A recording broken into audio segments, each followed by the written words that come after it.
നമസ്കാരം. മലയാളി വാർത്തയിലേക്ക് സ്വാഗതം. ചോദ്യപേപ്പർ ചോർച്ചയുമായി ബന്ധപ്പെട്ട് CJP ദില്ലിയിൽ വലിയ പ്രക്ഷോഭം നടത്തി വരികയായിരുന്നു. ദില്ലിയിലെ ആ പ്രക്ഷോഭത്തിൻ്റെ ക്രെഡിറ്റ് ഏറ്റെടുക്കാൻ വേണ്ടി അവിടേക്ക് വലിഞ്ഞു കയറിപ്പോയത് ചില ഇടത് നേതാക്കന്മാരുണ്ടല്ലോ. മാത്രമല്ല, സാക്ഷാൽ രാജ്യത്തിൻ്റെ പ്രതിപക്ഷ നേതാവ് രാഹുൽ ഗാന്ധി പോലും ഇപ്പോൾ അദ്ദേഹം കാരണമാണ് ഈ വിദ്യാഭ്യാസ മന്ത്രി ധർമ്മേന്ദ്ര പ്രധാൻ രാജിവെച്ചത് എന്നുവരെ പറഞ്ഞു നടക്കുന്നുണ്ട്. സത്യത്തിൽ രാജിയിലേക്ക് നയിച്ച കാരണങ്ങൾ പലതാണ്. രാജ്യം മുഴുവൻ അക്രമം നടത്താനുള്ള ചില തയ്യാറെടുപ്പുകൾ നടത്തിയിരുന്നു.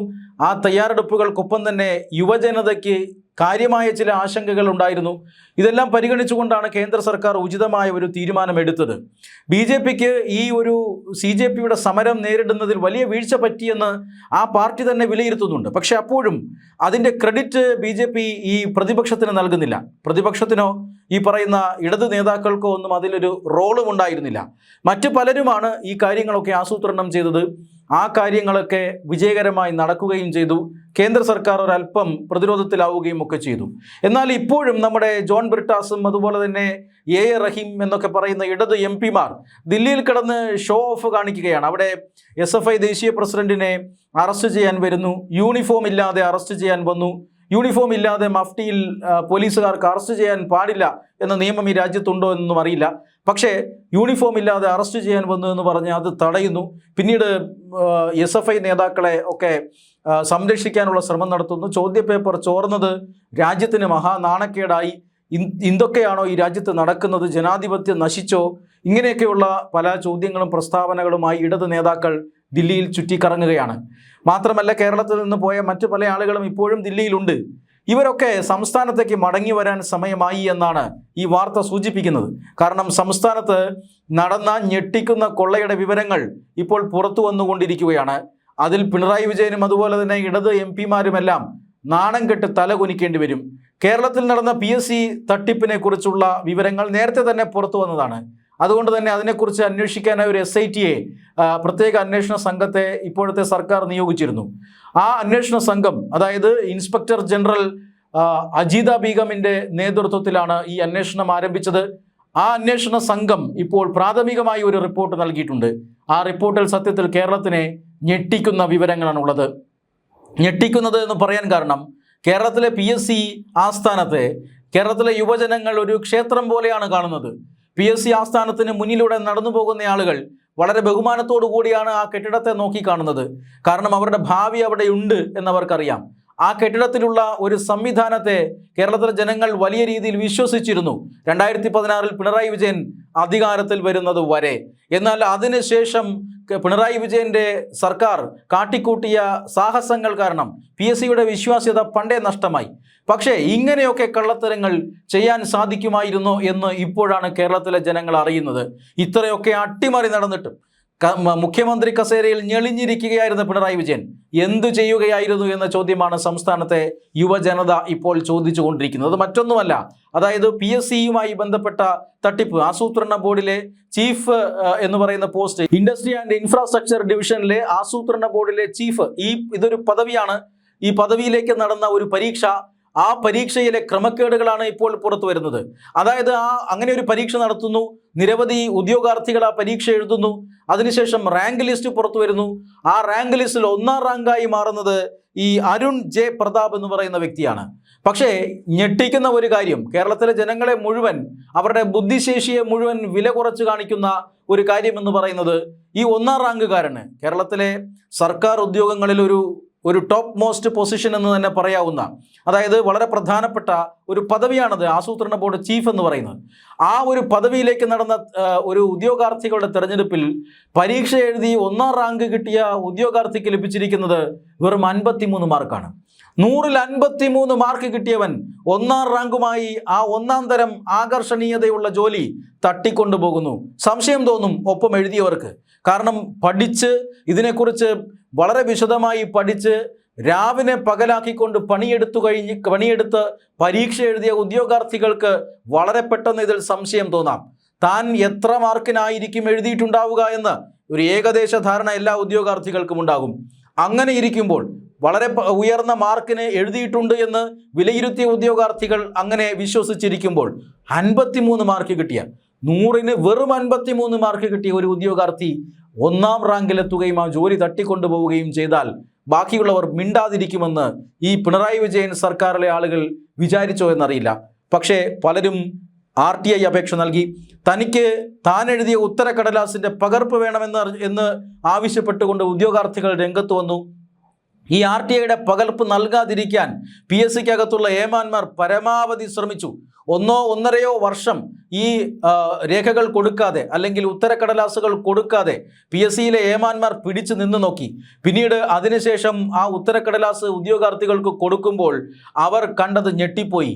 തങ്ങൾ പാടുപെട്ട് പഠിച്ചെഴുതിയ 10 ചോദ്യങ്ങൾക്കുള്ള ഉത്തരം മൂല്യനിർണ്ണയം നടത്തിയിട്ടില്ല എന്ന ഞെട്ടിക്കുന്ന വസ്തുത അവരറിഞ്ഞു. സത്യത്തിൽ ഈ കാര്യങ്ങളൊക്കെ നേരത്തെ തന്നെ പുറത്തു വന്നതാണ്. പക്ഷേ അതിൻ്റെ പ്രാധാന്യം കേരളീയർ മനസ്സിലാക്കിയില്ല. 10 ചോദ്യങ്ങൾക്ക് മൂല്യനിർണ്ണയം നടത്തിയിട്ടില്ലെങ്കിൽ എന്താകാനാണ് എന്നാണ് ചോദിക്കുന്നത് പലരും. പക്ഷേ ഈ 10 ചോദ്യങ്ങൾക്ക് എന്തുകൊണ്ട് മൂല്യനിർണ്ണയം നടത്തിയില്ല എന്ന ചോദ്യത്തിന് PSC ഒരു വിശദീകരണം നൽകിയിരുന്നു. PSC ഒരു ക്യാപ്സ്യൂൾ നൽകിയിരുന്നു. ആ ക്യാപ്സ്യൂൾ AKG സെൻറ്ററിൽ നിന്ന് കൊടുത്തതാണോ എന്നറിയില്ല. എന്തായാലും ഇതൊരു കമ്പ്യൂട്ടറൈസ്ഡ് സ്ക്രീനിങ് ആണ് നടക്കുന്നത്. അതായത് കമ്പ്യൂട്ടർവൽക്കരിച്ച മൂല്യനിർണ്ണയമാണ് നടക്കുന്നത്. അതുകൊണ്ട് തന്നെ ഈ ഒരു ഷീറ്റിൽ കമ്പ്യൂട്ടർവൽകൃത മൂല്യനിർണ്ണയത്തിൽ ഓൺ സ്ക്രീൻ മാർക്കിംഗ് എന്ന് പറയുന്ന ഒരു സോഫ്റ്റ്വെയറിൽ സംഭവിച്ച ഒരു പിഴവാണെന്നും അല്ലാതെ ഇത് സാങ്കേതിക പ്രശ്നമാണല്ലാതെ ഇതിനകത്ത് അട്ടിമറിയൊന്നുമില്ല എന്നുമൊക്കെയാണ് PSC അന്ന് വിശദീകരണം നടത്തിയത്, ഒരു ക്യാപ്സ്യൂൾ ഇറക്കിയത്. എന്നാൽ SIT അന്വേഷണത്തിൽ PSCയുടെ ക്യാപ്സ്യൂളുകൾ ഒന്നൊന്നായി പൊളിയുകയാണ്. ഒന്നാമത്തെ SIT ഫൈൻഡിങ്സ് എന്ന് പറയുന്നത് ഈ പറയുന്ന 1ാം റാങ്കുകാരനായ വെറും 100-ന് 53 മാർക്ക് വാങ്ങി 1ാം റാങ്കുകാരനായി മാറിയ ഈ അരുൺ ജെ പ്രസാദ് എന്ന് പറയുന്ന ആ വ്യക്തി കടുത്ത CPM അനുകൂലിയാണ്. CPM അനുകൂല സർവീസ് സംഘടനയിൽ സജീവമായി പ്രവർത്തിക്കുന്ന ഒരു വ്യക്തിയാണ് എന്ന് ഒന്നാമതായി SIT കണ്ടെത്തുന്നു. രണ്ടാമത്തെ കണ്ടെത്തൽ, ഈ പറയുന്ന അരുൺ ജെ പ്രസാദ് ഉറക്കമിളച്ച് പഠിച്ചിട്ടുള്ളയാളല്ല, കറക്കിക്കുത്തി പരീക്ഷ എഴുതിയതാണ്. 10 ചോദ്യങ്ങൾക്ക് ഈ പറയുന്ന 10 ചോദ്യങ്ങൾക്ക് ഉത്തരം എഴുതിയിട്ടില്ല. ഈ 10 ചോദ്യങ്ങളും അങ്ങനെ കറക്കിക്കുത്താൻ കഴിയുന്നതല്ല. ബുദ്ധി ഉപയോഗിച്ച് ഉത്തരം നൽകേണ്ട ചോദ്യങ്ങളാണ്, വിവരിച്ചെഴുതേണ്ട ചോദ്യങ്ങളാണ്, ഡിസ്ക്രിപ്റ്റീവ് ടൈപ്പ് ഓഫ് ക്വസ്റ്റ്യൻസ് ആയിരുന്നു. ആ ചോദ്യങ്ങൾക്ക് ഈ പറയുന്ന മണ്ടൻ ഉത്തരം എഴുതാൻ പറ്റിയില്ല. അങ്ങനെ ഉത്തരം എഴുതാത്തത് കൊണ്ട്, അതായത് തങ്ങൾ ഈ പറയുന്ന പദവിയിലേക്ക് എത്തിക്കാൻ ഉദ്ദേശിച്ച ഇടതുപക്ഷ തൊഴിലാളി യൂണിയൻ അല്ലെങ്കിൽ സർവീസ് സംഘടനയുടെ നേതാവിന് എഴുതാൻ സാധിച്ചില്ല എന്നുള്ളത് കൊണ്ട് തന്നെ പരീക്ഷ എഴുതിയ ഒരാളുടെയും 10 ചോദ്യങ്ങൾ മൂല്യനിർണ്ണയം നടത്തേണ്ട എന്ന് PSCക്കകത്തിരിക്കുന്ന അതിബുദ്ധിമാന്മാർ തീരുമാനിച്ചു. അങ്ങനെയാണ് ഇയാൾ 1ാം റാങ്കിലേക്ക് എത്തിയത്. ഈ 10 ചോദ്യങ്ങൾ മൂല്യനിർണ്ണയം ചെയ്തിരുന്നുവെങ്കിൽ ഇയാൾ ഈ റാങ്ക് ലിസ്റ്റിലേ വരുമായിരുന്നില്ല എന്ന് അന്വേഷണ സംഘം ഇപ്പോൾ കണ്ടെത്തിയിരിക്കുന്നു. ഈ 2 കണ്ടെത്തലുകളാണ് ഇപ്പോൾ നിർണായകമായി വന്നിരിക്കുന്നത്. ഇനിയും വിശദമായ അന്വേഷണവുമായി മുന്നോട്ട് പോകേണ്ടതുണ്ട്. ആദ്യത്തെ പ്രാഥമികമായ റിപ്പോർട്ടിൽ ഈ പ്രത്യേക അന്വേഷണ സംഘം പറയുന്നത് ഇതൊരു വലിയ ഗൂഢാലോചനയായിരുന്നു, സാങ്കേതിക തകരാറൊന്നുമല്ല, ഇതൊരു വലിയ ഗൂഢാലോചനയായിരുന്നു. എന്തായാലും ഇതുമായി ബന്ധപ്പെട്ട സാങ്കേതികമായ ഓഡിറ്റിങ്ങും മറ്റു കാര്യങ്ങളുമൊക്കെ പുറകെ വരുന്നുണ്ട്. പക്ഷേ എന്തായാലും പ്രാഥമികമായി ഇത് സാങ്കേതിക തകരാറല്ല എന്ന കാര്യം ഈ SIT സംഘം ഉറപ്പിച്ചിരിക്കുന്നു. ഇതിനു പിന്നിൽ വലിയ ഗൂഢാലോചനയുണ്ട്. PSCയിലെ ഉന്നത ഉദ്യോഗസ്ഥരുടെ പങ്ക് ഇതിനകത്തുണ്ട്. മാത്രമല്ല ഉന്നത രാഷ്ട്രീയ നേതൃത്വവും ഇതിനകത്ത് ഇടപെട്ടിട്ടുണ്ട്. ഇവർ കോടിക്കണക്കിന് രൂപ കൈക്കൂലി വാങ്ങിയിരിക്കുന്നു. അതിനുശേഷമാണ് ഇത്തരത്തിലുള്ള ഇടപെടലുകൾ നടത്തി PSCയുടെ ഈ മൂല്യനിർണ്ണയത്തെ അട്ടിമറിച്ചുകൊണ്ട് CPMകാരനായ ഒരു വ്യക്തിയെ ഉന്നതമായ പദവിയിലേക്ക് നിയമിക്കാൻ വേണ്ടി വലിയ ഗൂഢാലോചന നടത്തിയിരിക്കുന്നുവെന്നാണ് അജിത ബീഗമിൻ്റെ നേതൃത്വത്തിലുള്ള പ്രത്യേക അന്വേഷണ സംഘം കണ്ടെത്തിയിരിക്കുന്നത്. ആസൂത്രണ board chief, industrial and infrastructure division എന്ന് പറഞ്ഞാൽ അത് സംസ്ഥാനത്തെ ഏറ്റവും ഉയർന്ന പദവികളിൽ ഒന്നാണ്. ആ പദവിയിലിരിക്കുന്ന ഒരു ഉദ്യോഗസ്ഥന് ലഭിക്കുന്ന ശമ്പളം എന്ന് പറഞ്ഞാൽ കുറഞ്ഞത് 1.25 ലക്ഷം രൂപയാണ് പ്രതിമാസം. അത് 1.66 ലക്ഷം രൂപ വരെയാകാം. അങ്ങനെയുള്ള അതിനു പുറമെ മറ്റ് പല ആനുകൂല്യങ്ങളുമുണ്ട്. ലക്ഷക്കണക്കിന് രൂപ ഓരോ മാസവും പോക്കറ്റിലേക്ക് വീഴുന്ന ഒരു ജോലി സർവീസ് സംഘടനാ നേതാവിന് ഒപ്പിച്ചു കൊടുക്കാൻ വേണ്ടി CPM നേതാക്കന്മാരും അതുപോലെ തന്നെ PSCയിലെ ഉന്നത ഉദ്യോഗസ്ഥരും ഇപ്പോഴത്തെ PSC ചെയർമാൻ അടക്കമുള്ളവരുടെ പങ്കോടുകൂടി നടത്തിയിട്ടുള്ള ഒരു വലിയ മൂല്യനിർണയ അട്ടിമറിയാണ് PSCയിൽ നടന്നിരിക്കുന്നത് എന്ന് പ്രത്യേക അന്വേഷണ സംഘം കണ്ടെത്തിയിരിക്കുന്നു. കൂടുതൽ അന്വേഷണത്തിൽ ഇതിൽ ഉൾപ്പെട്ടിട്ടുള്ള ഉദ്യോഗസ്ഥന്മാരാരാണ്, ഇതിൽ ഉൾപ്പെട്ടിട്ടുള്ള രാഷ്ട്രീയ നേതാക്കന്മാരാരാണ്, അതിൽ മന്ത്രിമാരോ ജനപ്രതിനിധിയോ, എന്തിനേറെ പറയുന്നു മുഖ്യമന്ത്രി പോലും ഉണ്ടോ, ഇതൊക്കെ ഇനി അന്വേഷണത്തിൽ തെളിയേണ്ട കാര്യമാണ്. പക്ഷേ ഈ ആസൂത്രണ ബോർഡ് ചീഫിൽ മാത്രമല്ല ഇത് നടന്നിട്ടുള്ളത് എന്ന് വ്യക്തമാണ്. സംസ്ഥാനത്ത് ഇത്തരത്തിൽ നടന്നിട്ടുള്ള എല്ലാ PSC അപ്പോയിന്റ്മെന്റുകളും പരിശോധിക്കേണ്ടതാണ്. എല്ലാം സംശയത്തിന്റെ നിഴലിലാണ് എന്ന് തന്നെയാണ് ഇപ്പോൾ പുറത്തു വരുന്ന വിവരങ്ങൾ സൂചിപ്പിക്കുന്നത്. അതായത് ഈ കേസ് അന്വേഷിച്ച പ്രത്യേക അന്വേഷണ സംഘത്തിന് മറ്റ് വെവ്വേറെ കേസുകളിലായി 36ഓളം പരാതികൾ ലഭിച്ചിട്ടുണ്ട്. എന്ന് പറഞ്ഞാൽ കഴിഞ്ഞ 10 വർഷക്കാലം ഈ PSC എന്ന് പറയുന്ന സ്ഥാപനത്തിന്റെ ഹെഡ്ക്വാർട്ടേഴ്സിൽ നടന്നത് വൻ അട്ടിമറികളായിരുന്നു. പാവപ്പെട്ട വിദ്യാർത്ഥികളുടെ നെഞ്ചത്ത് കടാര കുത്തിയിറക്കുന്നതിന് സമാനമായ അട്ടിമറിയാണ് ഈ പറയുന്ന ഇടതുപക്ഷ സർക്കാരിന്റെ കാലത്ത് നടന്നിട്ടുള്ളത്. അതുകൊണ്ട് തന്നെ ദില്ലിയിൽ നിന്ന് A.A. റഹീമും അതുപോലെ തന്നെ ഈ ജോൺ ബ്രിട്ടാസും രാഹുൽ ഗാന്ധിയും പ്രിയങ്ക ഗാന്ധിയും എല്ലാം തിരികെ വരേണ്ടതുണ്ട്. പ്രത്യേകിച്ചും പ്രിയങ്ക ഗാന്ധി കേരളത്തിൽ നിന്നുള്ള MP ആണ്. അവർ കേരളത്തിൽ വരണം. കേരളത്തിൽ നടന്നിട്ടുള്ള ഈ പറയുന്ന PSC നിയമനങ്ങൾ, 10 വർഷക്കാലം നടന്ന PSC നിയമനങ്ങൾ സ്വന്തം സർക്കാരിനെ കൊണ്ട് അന്വേഷിപ്പിക്കാൻ തയ്യാറാകണം. തലസ്ഥാനം ഈ പറയുന്നത് പോലെ ദില്ലിയിനേക്കാൾ അപ്പുറത്തേക്ക് സമരമുഖരിതമാകേണ്ട ഒരു കേസാണ്. അതുകൊണ്ട് നിങ്ങൾ തൽക്കാലം ദില്ലിയിൽ സമയം പാഴാക്കേണ്ടതില്ല.